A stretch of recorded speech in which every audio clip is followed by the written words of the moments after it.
King of Gods. By Fast Food Restaurant, Kabanata 77. Ikapitong Ranggo, Holy Martial Art. Sa isang kisap mata, nagpalitan ng suntok sina Lei Kong at Zhao Fang. Dahil sa lakas ng mga suntok ay agad silang naiwasan ng ibang mga kabataan. Starfinger. Si Zhao Fang ay umabant sa halip na umatras dahil ang kanyang kaliwang mata ay maaaring mahuli ang mga pagbabago ng inner strength at dugo. Boom! Boom! Boom! Ang Starfinger ni Zhao Fang ay umabot na sa pinakamataas na ika-4 na antas at kaya niyang magpaputok ng 10-10 finger beam sa isang iglap. Ang mga bahid ng Asher na liwanag ay makikitang lumilipad sa lahat ng dako, bawat daliri ay nagsusumikap para sa pagiging perpekto at pinsala. Sa maikling panahon, magkaparehas sina Zhao Fang at Lei Kong sa isa't isa. Si Lei Kong ay may kalamangan sa mas mataas na cultivation at sa makatuwid, maaari siyang gumamit ng malawak na hanay ng mga pag-atake habang si Zhao Fang ay may kanyang special Starfinger, na katumbas ng mga pag-atake mula sa ikapitong ranggo. Sa mga tuntunin ng bilis ng pag-atake, talagang mas mabilis si Zhao Fang at hawak niya ang inisyatiba. Final Wind Breaking the Skies. Sumabog ang palad ni Lei Kong at nagpadala ng harang ng hangin patungo kay Zhao Fang. Mysterious Wind Palm. Agad na pinagsama ni Zhao Fang ang larawan ng babae sa kanyang isip. Sa mga laban na kanyang kinalaban, mas malakas pa ang kanyang palad kaysa dati. Nagsalubong ang dalawang palad, ngunit tila nilalamon ng Asher Palm ni Zhao Fang ang lahat ng hangin at madali nitong naresolba ang pag-atake ni Lei Kong. Anong klaseng kasanayan yan? Natigilan si Lei Kong, ang kasanayang ginamit niya noon ay isa sa pinakamagaling niya. Flowing Wind Stance. Biglang naging maliksi ang katawan ni Zhao Fang at para siyang sumasayaw sa hangin, minsan, umaatake siya gamit ang Mysterious Wind Palm at minsan gamit ang Starfinger. Doom. Pew. Bang. Ang dalawang figure ay nagpadala ng mga alon ng hangin na bumagsak sa lahat ng dako. 10 galaw, 20 galaw, 30 galaw. Ang inner strength at skills ni Zhao Fang ay naging mas nahasa. Ang pagharap sa isang martial master ay nagpasiklab sa potensyal na Hin Zhao Fang. Walang kamalay-malay, ang kanyang Starfinger ay ganap na nakapasok sa tuktok ng ika-4 na antas at ang kanyang metal wall technique ay sumara na rin sa mga huling yugto ng ika-5 antas. Ito ay nagbigay daan sa kanya upang labanan ang isang martial master ng direkta at hindi matalo. Matapos ang 100 o higit pang mga galaw, ang dalawa ay kapwa nakaramdam ng bahagyang pagubo.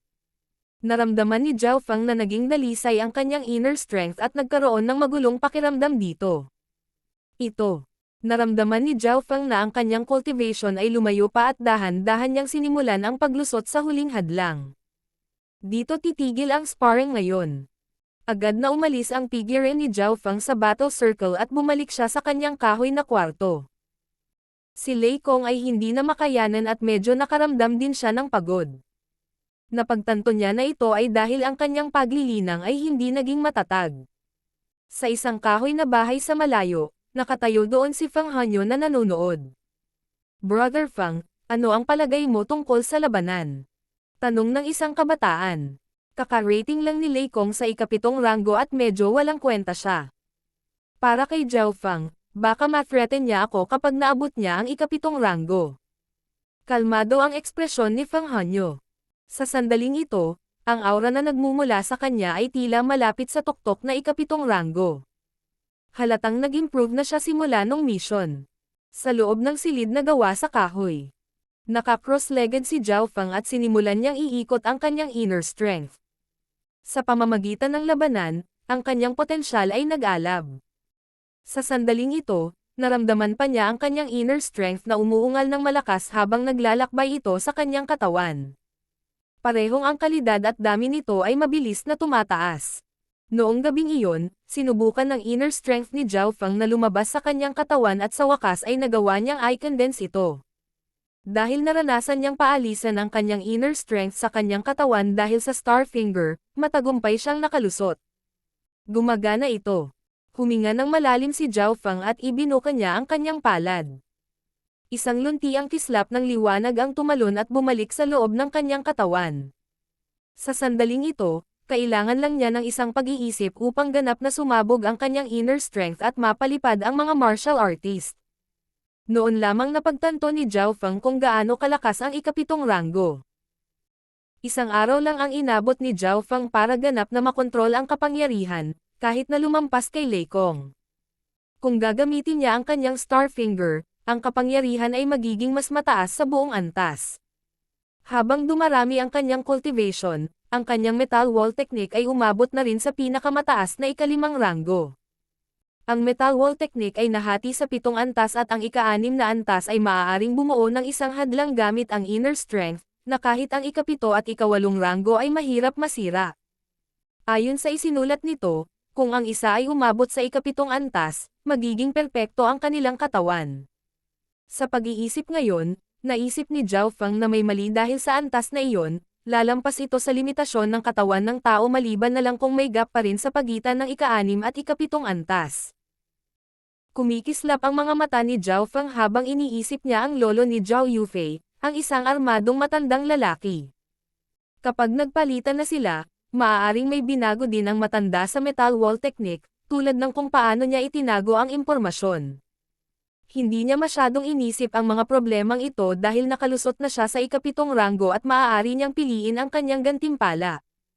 Holy Martial Art, mukhang ito ang ipinasya ng Diyos para sa akin. Pinipigilan ni Zhao Feng ang kanyang pananabik. Ngayon ang araw na kailangan niyang sagutin si Third Guard. Yung gusali sa gitna ng field. Napagpasyahan mong piliin ang Holy Martial Art. Bahagyang nagulat si Third Guard habang nakatitig kay Zhao Feng. Hindi niya akalain na maaabot ni Zhao Feng ang ika-7 ranggo at makapasok sa hanay ng Martial Masters sa napakaikling panahon. Oo, ang tono ni Zhao Feng ay mapagpasyahan. Okay, sumunod ka sa akin. Walang gaanong sinabi ang Guanzhen Corp habang pinangunahan niya si Zhao Feng sa Treasury Hall. Ang Treasury Hall ay isang sagradong lugar ng Guanzhen Palace. Laging mayroong 2 martial masters ng ika-9 na ranggo na nangangasiwa dito at para buksan ang Holy Martial Arts Library, parehong kailangang sumang-ayon ang mga ika-9 na ranggo na martial masters. Buksan ang Holy Martial Arts Library. Bahagyang natigilan ang dalawa. Sa Guanzhen Palace, ang isa ay dapat magkaroon ng personal na kasunduan mula kay Lord Guanzhen. Buksan ang Holy Martial Arts Library. Naglabas si Third Guard ng Dark Silver at Gold Token. Utos ni Lord Guanzhen. Agad namang yumoko ang 2 martial masters ng ika-9 na ranggo. Ang pilak at gintong token ay kumakatawan mismo kay Lord Guanzhen. Higit pa rito, si Third Guard ay isa sa nangungunang 3 ng Guanzhen Corps at pinangasiwaan niya ang Sky Guards Battalion, dahil si Lord Guanzhen ay nasa liblib na pagmumuni-muni. Makikita ang kanyang katayuan habang inilalabas niya ang token. Ang 2 ika-9 na ranggo ay humantong sa isang madilim na metal na pilak na gusali. Walang bintana ang buong building, puro itim lang ang pinto na may butas sa gitna. Naglakad ang Third Guard sa pintuan at inilagay ang Guanzhen token dito. Weng! Unti-unting bumukas ang purong itim na pinto at tumambad sa loob. Maaari ka lang pumili ng isang Holy Martial Art. Pinapasok ng Third Guard si Zhao Feng saka isinara ang pinto. Sa madilim na kwarto, may mga matengkad na Jade Sleep, mga 20 sa kanila at may mga pangalan ng martial arts. Illusion Wind Technique, Blood God Palm, Heavenly Demonic Claw, Sky Domination Hand, Silver Wall Technique. Ang bawat Jade Sleep ay kumakatawan sa isang Holy Martial Art. Kapag napagpasyahan mo na kung alin ang gusto mo, maaari kang kumuha ng isa at hiramin ito sa loob ng 7 araw at pagkatapos ay ipadala ito muli. Ang lahat ng natamo mo ay nakasalalay sa iyong kaliwanagan at karunungan. Sinabi sa kanya ng Guanzhen Corp. Alam ni Zhao Feng na ang mga slip na ito ay mga buod lamang ng mga kasanayan, ang mga tunay na kasanayan ay kailangang kunin mula sa ibang lugar. Walang gaanong Holy Martial Arts sa kwarto, pero kumpleto lahat. Illusion Wind Technique. Ang figure ng isang tao ay nagiging hangin at lumilikha ng mga doppelganger. Ang mataas na antas ay maaaring lumikha ng 9 na doppelganger. Minimum na kinakailangan. Ika-7 ranggo. Blood God Palm. Natunaw ang laman ng kalaban sa tubig at nakakagawa ng nakamamatay na lason. Heavenly Demonic Claw. Isang demonyong claw na maaaring pumutol ng metal. Kapag sinanay hanggang sa rurok, maaari nitong sirain ang walang katapusang mga bagay. Ang puso ni Zhao Feng ay hindi maiwasang manginig habang nakikita ang mga paglalarawan. Kung ikukumpara sa mga ito, ang martial arts na natutunan niya noon ay parang larong pambata. Biglang, nakita ni Zhao Feng ang pangalan ng isang jade slip na pinangalan ng Silver Wall Technique. Silver Wall Technique. Si Zhao Feng ay napuno ng kagalakan. Ang kanyang Metal Wall Technique ay sinasabing ang pinasimpleng bersyon ng Silver Wall Technique. Silver Wall Technique. Isang diskarte sa pagpapalakas ng katawan na nagpapataas ng lakas at depensa ng trainer. Kapag nasanay na sa pinakamataas na bahagi nito, ang katawan ay hindi na matutunaw sa apoy at ito ay lumampas sa mga limitasyon ng katawan ng tao. Kung titingnan ang paglalarawan, ang Metal Wall Technique ay katulad ng Silver Wall Technique ngunit ang huli ay mas malakas. Lampas sa limitasyon ng katawan ng tao. Anong klaseng pag-iisip yan? Ayon sa alam ni Zhao Feng, kung ang katawan ng isang tao ay umabot sa tuktok nito, ang isang tao ay maaaring makahakbang kaagad sa Holy Martial Path sa lakas ng katawan lamang. Ito ay katulad ng pinakamataas na ikalimang antas ng Metal Wall Technique, ang kanilang mga kalamnan lamang ang makakalaban sa ikalima o ika-6 na ranggo. Parehong paraan ang Silver Wall Technique, maaaring gamitin ng isang tao ang kanilang mga kalamnan ng mag-isa at labanan ang mga cultivator ng Holy Martial Path. Hindi nakakagulat na isa itong Holy Tier Body Strength Eneng Technique. Huminga ng malalim si Zhao Feng at bumalik sa iba pang Jade Slips. King of Gods, Kabanata 78. Silver Wall Technique. Iniskan ni Zhao Feng ang mga diskarte at nalaman niya na ang mga nakakasakit na kasanayan ang kumukuha ng karamihan. Mayroon lamang 2 diskarte sa pagpapalakas ng katawan kabilang ang Silver Wall Technique. Ang mga kasanayan sa nakakasakit at bilis ay hindi dapat madaling matutunan. Palihim na nag-isip si Zhao Feng. Sa loob ng dimensyon ng kanyang kaliwang mata, mayroon siyang Mysterious Wind Palm at ang 4 na hindi kumpletong Holy Martial Arts. Flowing Wind Stance, Tornado Stance, Partial Wind Stance at Burning Wind Stance. Ang mga Holy Martial Arts lamang na ito ay magtatagal si Zhao Feng upang matutunan, kaya mabilis niyang kinuha ang Jade Slip na kumakatawan sa Silver Wall Technique nang naisip niya ang lahat. Pinipili mo ang Silver Wall Technique. Bahagyang nagulat si Third Guard. Nadala na niya ang iba dito noon at lahat sila ay kumuha ng mga offensive skill tulad ng Bloody God Palm at Heavenly Demonic Claw. Kung natutunan nila ang mga kasanayang ito, magagawa nilang talunin ang lahat ng iba pang mga cultivator sa parehong ranggo, ngunit walang mga tao na maaaring matuto sa kanila. Oo, si Zhao Feng ay mapagpasyahan. Pinili niya ang kasanayang ito pagkatapos ng maraming pag-iisip. Madaling matutunan ang Holy Body Strength Eneng Technique, ngunit ang kahirapan ay tumataas ng malaki sa paglaon kumpara sa iba pang mga kasanayan. Ang Guanzhen Corp ay may malabong ngiti sa kanyang mukha. Hinangaan niya ang desisyon ni Zhao Feng dahil ang katawan ang pundasyon ng cultivation. Magagawa lamang ng isa na sanayin ang iba pang mga kasanayan kung papayagan ito ng kanilang katawan. Matapos kumpirmahin ang kasanayan, nagbigay ang Third Guard ng isang sulat kamay na libro kay Zhao Feng. Pagbukas nito, nakita ni Zhao Feng na ang nilalaman ay katulad ng Metal Wall Technique ngunit ito ay mas malalim at malalim. Bagamat isa lamang itong handwritten copy, kailangan mo pa ring ibalik sa loob ng 7 araw. Hindi mo dapat ibigay ang pamamaraang ito sa iba, kung hindi ay mapilayan ng Guanzhen Palace ang iyong kultibasyon. Nagbabala ang Guanzhen Corp. Naiintindihan. Pero hindi ko na kailangang ibalik ang librong ito. Mahinahong sabi ni Zhao Feng. Habang sinasabi niya iyon ay tinitigan niya ang libro at mabilis na binaliktad ang mga pahina. Shua. Sa isang iglap, ang mga nilalaman ay nakupya sa isip ni Zhao Feng. Makalipas ang 10 paghinga, ibinalik ni Zhao Feng ang handwritten book sa Third Guard. Ikaw. Bahagyang natulala si Third Guard. Kabisado ko na, ngumiti si Zhao Feng. Anong klaseng halimaw siya? Baka sa mga mata ni Third Guard ang pagkagulat at pagkatulala. Nakakita na siya ng mga henyo na marunong magkabisa ng kahit anong makita, pero unang beses lang niyang makakita ng taong nagkakabisa ng buong libro. Pagkatapos ng lahat, ang libro ay naglalaman ng mga komplikadong larawan at parirala, ang isang pagkakaiba ay maaaring magresulta sa pagkawasak. Kahit na ang mga henyo na maaaring kabisaduhin ang kanilang nakita sa isang lakad ay paulit-ulit na titingnan ito. Sigurado ka bang kabisado mo na lahat? Hihihi, pupusta akong magiging interesado ang nakababatang kapatid na si Bei. Pinaalis ng Guanjun Corp si Zhao Feng gamit ang kanyang mga mata at bahagyang tumawa. Nagtiwala siya na kabisado ito ni Zhao Feng dahil walang makakalaban sa tukso ng isang holy martial art. Pagkatapos umalis sa Treasury Hall, bumalik si Zhao Feng sa Sky Guards Battalion. Nang malapit na siya sa kanyang kahoy na silid, sina Zhao Yufei at Huang Qi ay umaasang tumingin sa kanya. Kuya Feng, ano ang nakuha mo sa Treasury Hall? Napakurap-kurap si Zhao Yufei at sobrang nagtataka. Alam ng lahat na si Zhao Feng ang nakakuha ng pinakamaraming battle points sa misyon kaya nagkaroon siya ng dagdag na reward. Sekreto. Isang misteryosong ngiti ang ibinigay ni Zhao Feng at bumalik siya sa kanyang kahoy na kwarto. Ayaw niyang malaman ng lahat na mayroon siyang holy martial art. Sa loob ng silid na gawa sa kahoy. Naka-cross-legged si Zhao Feng at lumabas sa kanyang isipan ang nilalaman ng silver wall technique. Natutunan niya ito habang ikinukumpara ito sa metal wall technique sa parehong oras. Ang metal wall technique ay talagang isang pinasimpleng bersyon lamang ng silver wall technique. Nagniningning ang tuwa sa mga mata ni Zhao Feng.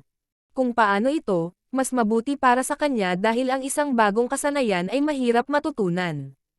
Ngunit dahil natutunan niya ang metal wall technique, nagkaroon siya ng matibay na pundasyon at sa makatuwid, mas madaling magsanay.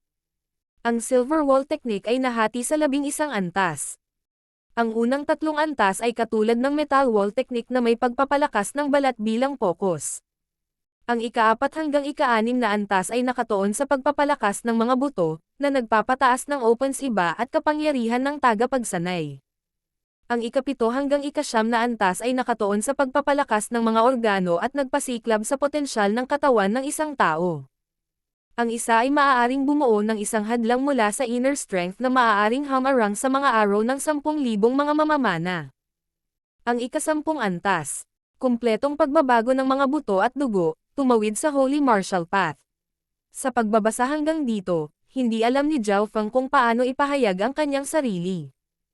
Ang ika-10 antas ay nagpapahintulot na sa isang tao na maabot ang Holy Martial Path.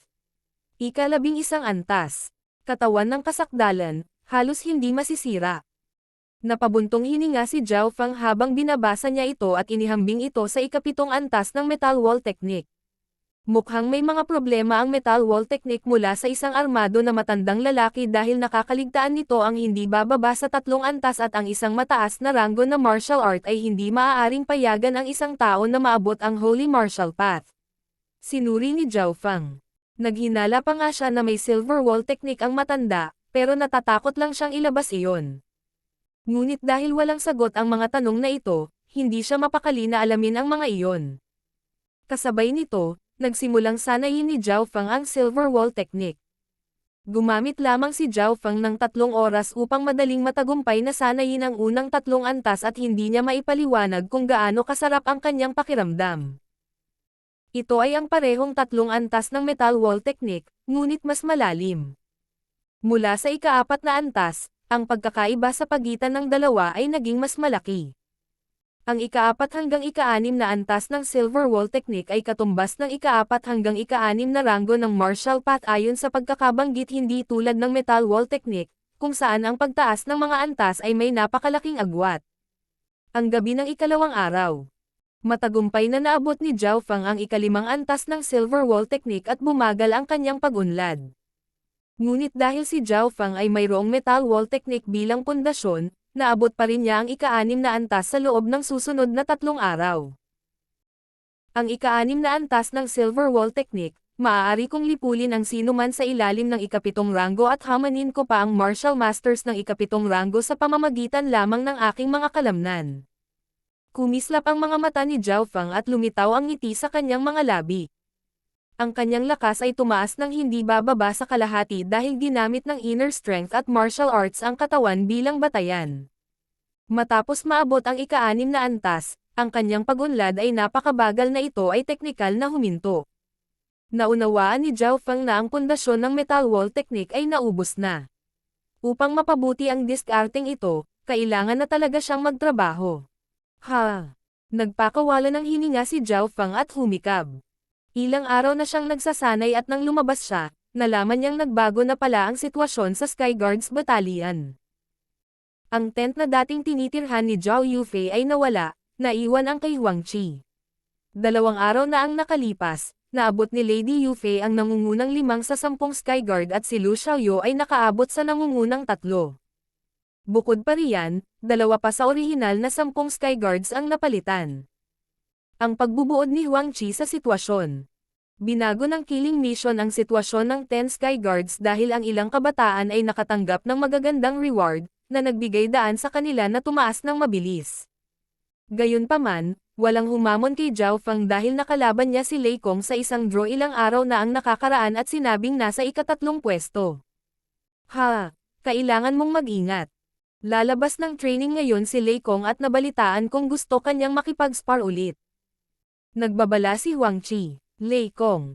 Ngumiti si Zhao Feng at hindi ito inilagay sa puso. Ang kanyang cultivation ay napigilan hanggang sa pinakamataas na ika-6 na ranggo, kaya hindi alam ni Huang Qi na siya ay nakalusot. Ang kanyang Withering Wood technique ay umabot na sa pinakamataas na antas, na maaaring magpapahintulot sa kanya na maging pekeng kamatayan. Hindi nagtagal, dumating si Zhao Feng sa ika-5 silid na gawa sa kahoy at nakipag-sparring kay Zhao Yufei. Gumawa si Zhao Yufei ng ilang malalaking pagpapabuti, pagsasanay sa 3 magkakaibang pinakamataas na ranggo na martial arts, na nakakasakit, nagtatanggol at nagpapalakas ng katawan ayon sa pagkakabanggit. Natuto si Zhao Yufei ng mga kasanayan at nadagdagan sa cultivation ng mas mabilis kaysa sa iba. Pagkatapos ng misyon, nahasa niya ang kanyang mga kakayahan at ang kanyang potensyal ay nag-alab, na nagbigay daan sa kanya na maabot ang pinakamataas na ika-6 na ranggo. Habang nag-sparring ang dalawa, dumating sa pasukan ng Sky Guards Battalion ang 2 kabataan mula 15 hanggang 16 na taong gulang. May mga bagong dating ba sa Sky Guards Battalion? Ang ilan sa mga kabataan ay mausisa. Magkaiba ang dalawa, ang isa ay gwapo at madaling pakisamahan, habang ang isa naman ay walang ekspresyon. Lalabas si Master sa kalahating buwan, iniisip ko kung ilan sa Sky Guards Battalion ang pipiliin niya.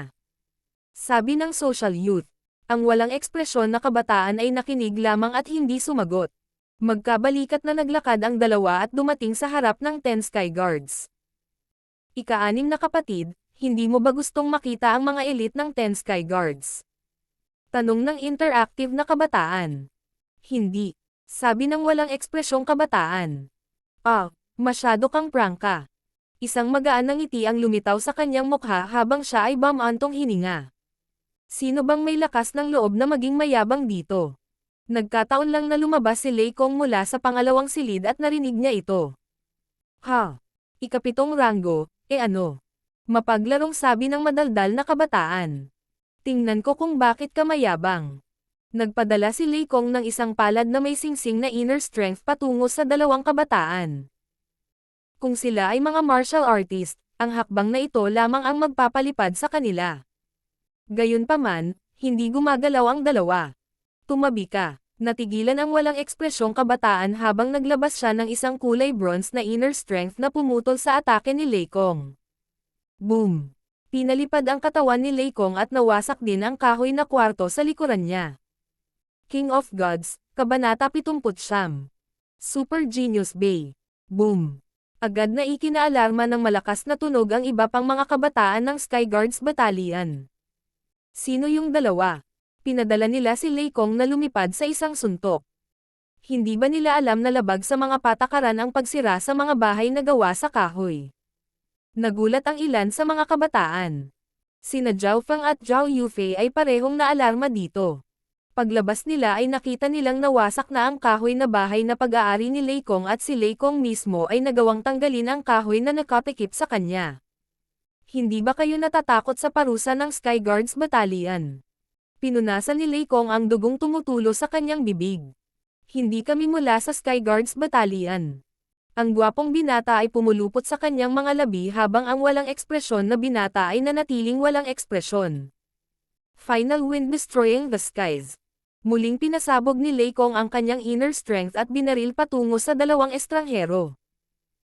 Ang hakbang na ito ay naglalaman ng kanyang buong kapangyarihan at madali nitong mapatay ang mga magsasaka na nasa ika-6 na ranggo. Hayaan mo akong gawin ito. Ang masayang binata ay tumawa ng malumanay at nagpadala siya ng isang pag-ikot ng puting inner strength patungo sa pag-atake at madali itong naresolba. Naramdaman ni Lei Kong na umusad ang kanyang katawan nang walang ginagawa, kaya agad niyang inikat ang kanyang inner strength at sinubukang umatras. Hihihi, bumaba ka. Pinaikot-ikot muli ng binata ang kanyang kamay at naramdaman ni Lei Kong ang puwersa ng pagsipsip sa ibaba niya na humila sa kanya pababa. Plop! Natamba si Lei Kong at siya ay sinipa na lumilipad ng kabataan. Oo, mukhang walang mga henyo sa loob ng Sky Guards Battalion. Umiling ang gwapong binata. Sinabi ko na iyan. Sinabi iyon ng walang ekspresyon na kabataan, ngunit ang ibig niyang sabihin ay kung ano ang. Sinabi ko iyan, ikaw ang nagpilit sa akin na pumunta dito. Bahagyang nanigas ang ibang kabataan. Nagsimula at natapos ang laban sa isang iglap. Huminga ng malamig ang mga nanunood na kabataan ng Sky Guards Battalion.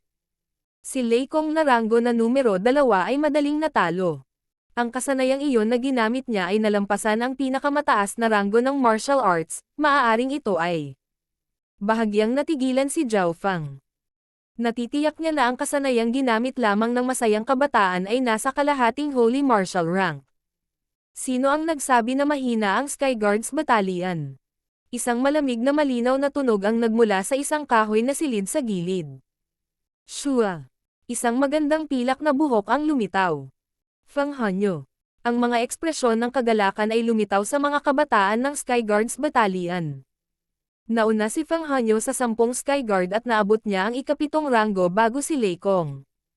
At natalo na niya si Lei Kong nang maabot niya ang ika-7 ranggo sa 10 galaw. Parang may kung anong genius man lang. Tumawa ang madaldal na kabataan habang sinusukat niya si Fang Hanyo.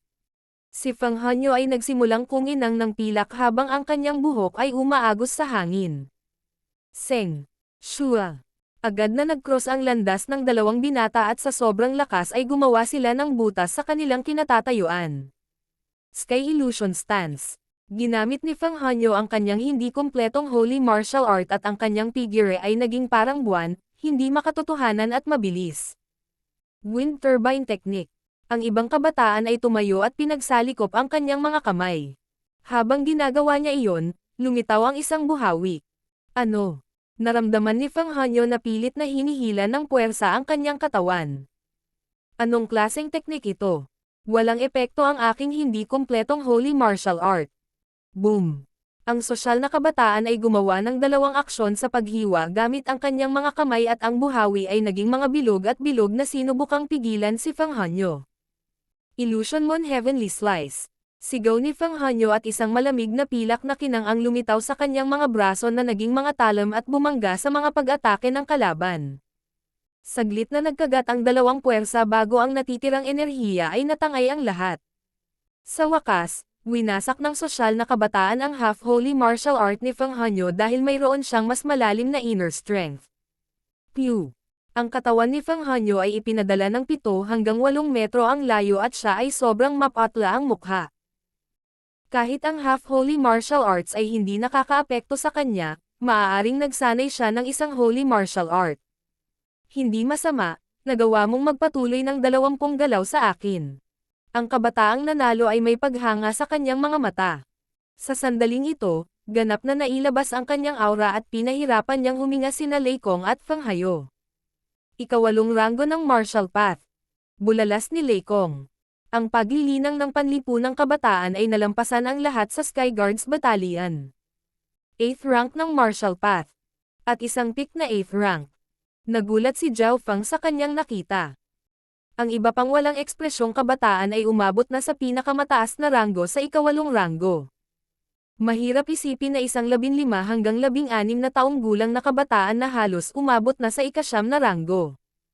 Ang ika-9 na ranggo ay ang rurok na dahil ang Holy Martial Path ay isang alamat lamang. Sino ka? Maingat na tiningnan ni Fang Hanyo ang dalawa. Ako si Nan Gongfan at ito ang pang-anim kong kapatid. Si Beimoy. Nagpakilala ang madaldal na kabataan. Nan Gongfan. Beimoy. Hindi man lang sila narinig ng mga kabataan, pero paanong hindi nila kilala ang mga henyo sa Guanzhen Palace? Brother Nan Gongfan at Brother Bei, Ano ang nagdala sa iyo dito?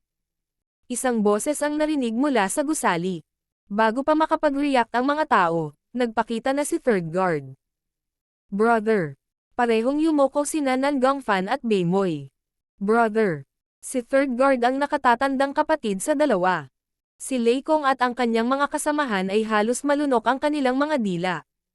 Ang dalawang ito ay mga disipulo ni Lord Guanzhen. Sinabi ng third guard sa Sky Guards Battalion. Mga disipulo ni Lord Guanzhen. Ang mga alon ng paghanga, selos at inggit ay nanginginig sa kanilang mga puso. Hindi nakakagulat na sila ay napakalakas, sila ay mga disipulo ni Lord Guanzhen. Marami sa mga henyo ang nakahinga ng maluwag. Narinig ko na darating si Master sa kalahating buwan para maghanap ng mga disipulo sa Sky Guards Battalion, kaya pumunta kami para tingnan sila. Nakangiting sabi ni Nangongfan habang si Beimoy sa tabi niya ay walang ekspresyon gaya ng dati. Brother Bei, mayroon kaming isang tao na maaaring talunin ka sa isang tiyak na aspeto. May misteryosong ngiti si third guard. Nang marinig ito, agad na nagpakita ang interes sa mukha ni Nangongfan at Beimoy. Sino? Lumingon si Beimoy at pinagmasdan ang mukha ng mga henyo sa field. Sa kanilang mga mata, si Feng Hanyo lang ang ganoon. Zhao Feng. Lumingon ang mga mata ni third guard kay Zhao Feng sa hindi kalayuan. Ano ang gusto ng third guard sa akin? Si Zhao Feng ay lumakad ng may kakaibang ekspresyon. Siya. Parehong nakatitig sa kanya sina Nangongfan at Beimoy, na nagparamdam kay Zhao Feng ng matinding pressure. Brother Bei, kahit na ang iyong talento ay mahusay at mayroon kang magandang memorya, si Zhao Feng ay maaaring mas mahusay. Sabi ni third guard. Hihihi, talaga. Tuwang-tuwang tanong ni Nangongfan. Itong dalawang ito ay parang gusto nilang may makatalo sa kapatid nilang ito. Oo, nakakabaliw lang ang talent ni Beimoy, umabot na sa level na pareho silang nagseselos at naiinggit. Sa mga tuntunin ng pagkakaroon ng kaliwanagan at talento, nalampasan sila ni Beimoy ng labis. Ngayon na sa wakas ay nakahanap na sila ng isang taong maaaring lumampas sa Beimoy sa mga tuntunin ng memorya, malinaw na hindi nila papalampasan ang pagkakataong ito. Hindi ako naniniwala. Casual na sinabi ni Beimoy ang tatlong salitang ito. Paano mo malalaman kung hindi mo susubukan? Tila nasa sabik si Nangongfan, bagamat hindi siya gaanong kumpiyansa. Maya-maya, pumasok na sila sa building sa gitna ng field.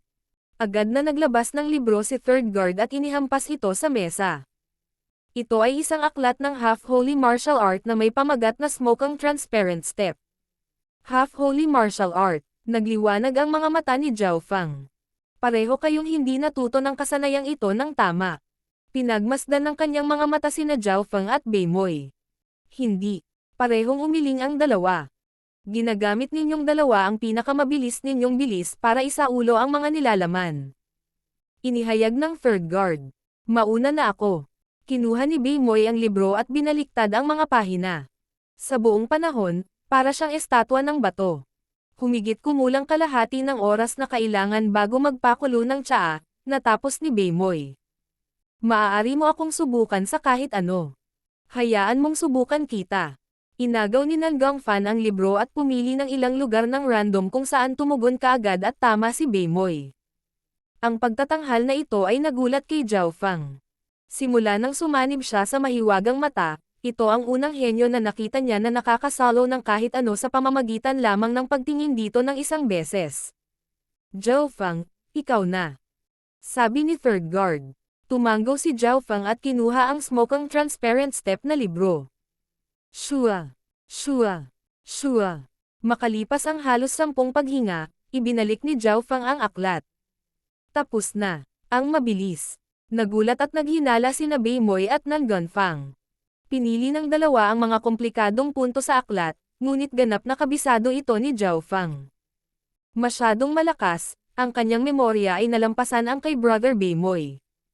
Tuwang-tuwa si Nangongfan at parang tagumpay ito para may makatalo kay Beimoy. Hindi ako naniniwala. Sinuri ng mga mata ni Beimoy sina third guard at Zhao Feng, iniisip na maaaring nagsama ang dalawa para linlanggan siya. Paano mo gustong patunayan kung gayon? Tanong pabalik ni third guard. Naglabas ng libro si Beimoy at sinabing. Half-Holy Martial Art. Returning Breath Technique. King of Gods, Kabanata 80. Magandang kasunduan. Binagsak ni Bimoy ang librong ito sa mesa. Isa pang half-holy ranked martial art at isang inner strength din. Tumawa si Zhao Feng sa kanyang puso. Sa maikling sandaling ito, nang hindi gumagamit ng kaunting enerhiya, nakakuha siya ng kalahating banal na ranggo na bilis ng kasanayan at ngayon, nakakakuha na siya ng inner strength. Ang dalawang kasanayan ay kapaki-pakinabang kay Zhao Feng dahil ang kanyang lightly micro-step ay isang mataas na ranggo na martial art. Kahit na siya ay may tulong ng air-crossing breathing technique, ito ay maihahambing lamang sa isang peak-ranked martial art. Para sa kasanayan sa inner strength, ang lightly floating fairy ni Zhao Feng, sa tulong ng air-crossing breathing technique, ay maihahambing sa isang half-holy ranked martial art at ang kinuha ni Bimoy ay nasa half-holy rank na. Ito ay isang kasanayang kinuha ko mula sa isang cultivator ng ika-9 na ranggo pagkatapos ko siyang patayin. Kahit ako hindi ko pa nababasa, kung kabisado mo pa sa maikling panahon gaya ng dati, panalo ka na. Sabi ni Bimoy. Pinatay ang isang cultivator ng ika-9 na ranggo. Nagulat si Zhao Feng habang nakatitig sa walang ekspresyon na kabataan sa kanyang harapan. Gaano siya kalakas? Ang kakaiba ay ang third guard at Nangong Fan ay hindi naghihinala sa kanya. Ngunit bahagya at mahina, nakita ni Zhao Feng ang selos sa mga mata ni Nangong Fan. Malinaw na kahit na pareho sila ng guro, ang third guard at Nangong Fan ay parehong naiinggit sa talento ni Bimoy. Ngayon na sa wakas ay nakahanap na sila ng makakatalo kay Bimoy sa isang partikular na aspeto, halatang masaya sila. Ano? Takot ka ba? Isang magaan na ngiti ang sumilay sa mga labi ni Bimoy, hindi siya makapaniwala na kahit sino sa Guanzhen Palace ay makakatalo sa kanya sa mga tuntunin ng pagsasaulo. Sigurado siyang pinlano ito ni Zhao Feng kasama ng third guard para linlangan siya. Oo naman.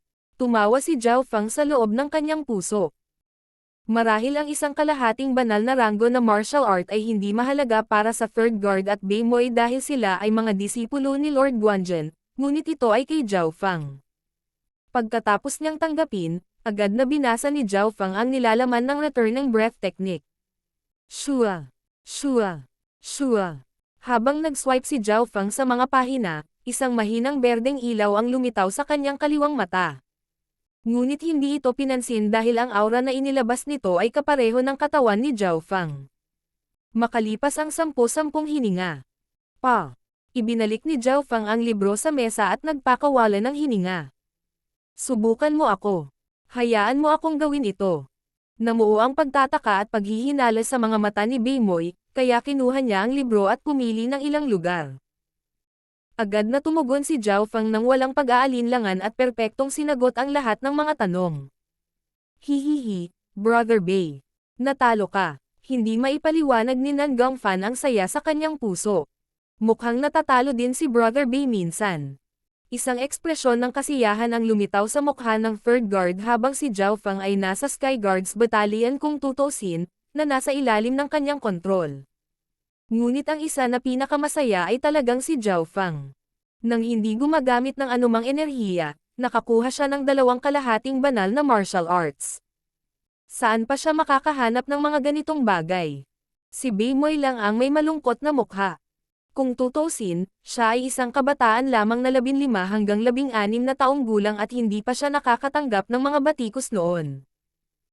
Nakita pa ni Zhao Feng ang malamig na liwanag sa kanyang mga mata, halatang nag-iwan ng marka si Zhao Feng sa puso ni Bimoy.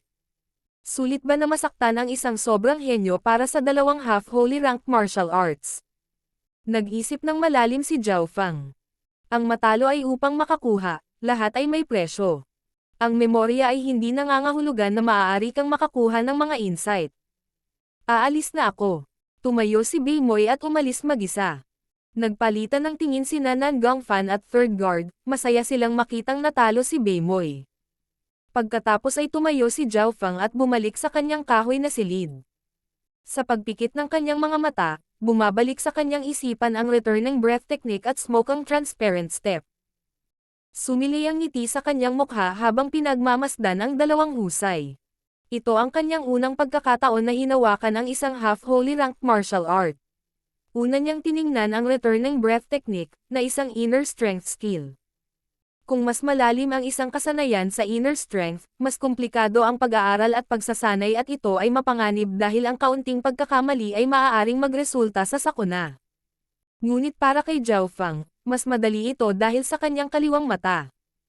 Sa sandaling ito, binuksan niya ang kakayahan ng kanyang kaliwang mata at isang kakaibang mainit na pakiramdam ang kumalat sa kanyang buong katawan. Nakikita ni Zhao Fang ang daloy ng dugo at inner strength sa kanyang katawan.